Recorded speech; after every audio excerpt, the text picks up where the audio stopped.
ബോബി ചെമ്മണ്ണൂരിന് വഴിവിട്ട സഹായം നൽകിയതിൽ മധ്യമേഖലാ ജയിൽ ഡിഐജിപി അജയ്കുമാറിനെതിരെ കൂടുതൽ ആരോപണവുമായി ജീവനക്കാർ. ഡിഐജിക്കെതിരെ മൊഴി നൽകിയ 20 ജീവനക്കാരെ സ്വാധീനിക്കാൻ ശ്രമിച്ചെന്ന് വെളിപ്പെടുത്തൽ. അജയ്കുമാറിനൊപ്പം ജയിലിലെത്തിയ പവർ ബ്രോക്കർ തൃശൂർ സ്വദേശി ബാലചന്ദ്രന്റെ സഹായത്തോടെയാണ് സ്വാധീനിക്കാനുള്ള ശ്രമം നടന്നത്. ഇത് സംബന്ധിച്ച് പരാതി നൽകാനാണ് ജീവനക്കാരുടെ തീരുമാനം. വിവരങ്ങളുമായി കൊച്ചിയിൽ നിന്നും സഹിൻ ആന്റണിയോട്. സഹിൻ, ഈ ബോബി ചെമ്മണ്ണൂരുമായി ബന്ധപ്പെട്ട കേസിൽ അജയ്കുമാറിന് കൂടുതൽ കുരുക്ക് തന്നെയാണ് വരുന്നത്. ഇപ്പോൾ ഈ ജയിൽ ജീവനക്കാരെ സ്വാധീനിക്കാനുള്ള ശ്രമം അതെങ്ങനെയായിരുന്നു? അരുണ്യ, അതായത് നേരത്തെ തന്നെ അജയ്കുമാർ വഴിവിട്ട ബന്ധം ബോബി ചെമ്മണ്ണൂരിന് നൽകിയതായി കണ്ടെത്തിയിരുന്നു. മാത്രമല്ല, ഈ വാർത്ത നമ്മൾ തന്നെയാണ്, ന്യൂസ് മലയാളം തന്നെയാണ് പുറത്തുവിട്ടത്. ഇതിനുശേഷം ഈ അജയ്കുമാറിനെതിരെ അന്വേഷണം നടന്നിരുന്നു.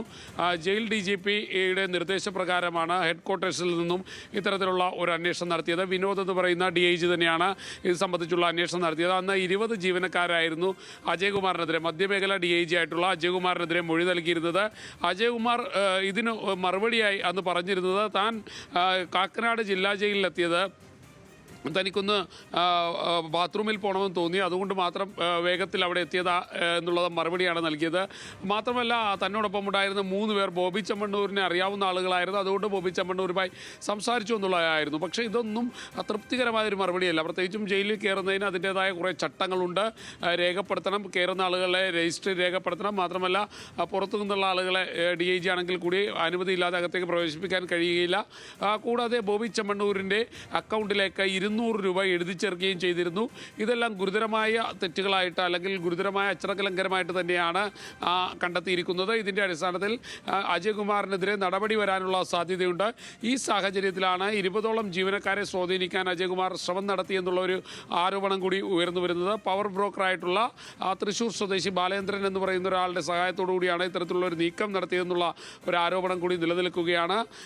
നേരത്തെ ഞാൻ സൂചിപ്പിച്ചതുപോലെ തന്നെ ഈ പവർ ബ്രോക്കർ തന്നെയായിരുന്നു ബോബി ചെമ്മണ്ണൂരിനെ കാണുവാനായി അന്ന് അവിടെ എത്തിയിരുന്നത്, അജയ്കുമാറിനോടൊപ്പം എത്തിയിരുന്നത് എന്നുള്ള ഒരു ആരോപണം കൂടി നിലനിൽക്കുന്നുണ്ട്.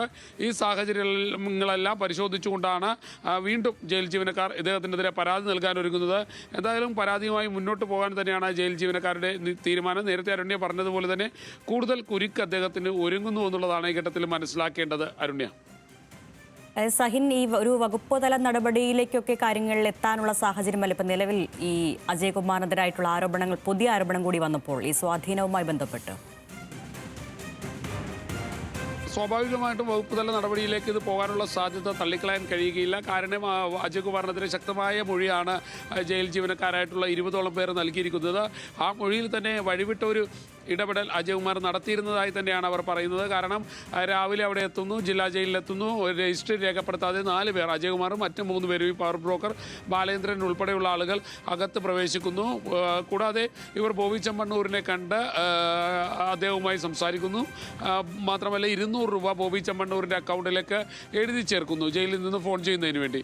അങ്ങനെ വലിയ ഗുരുതരമായ പിശകുകൾ അദ്ദേഹത്തിൻ്റെ ഭാഗത്തു നിന്നുണ്ടായിട്ടുണ്ട്. ഇതെല്ലാം ജീവനക്കാർ മൊഴി നൽകിയിരുന്നതാണ്.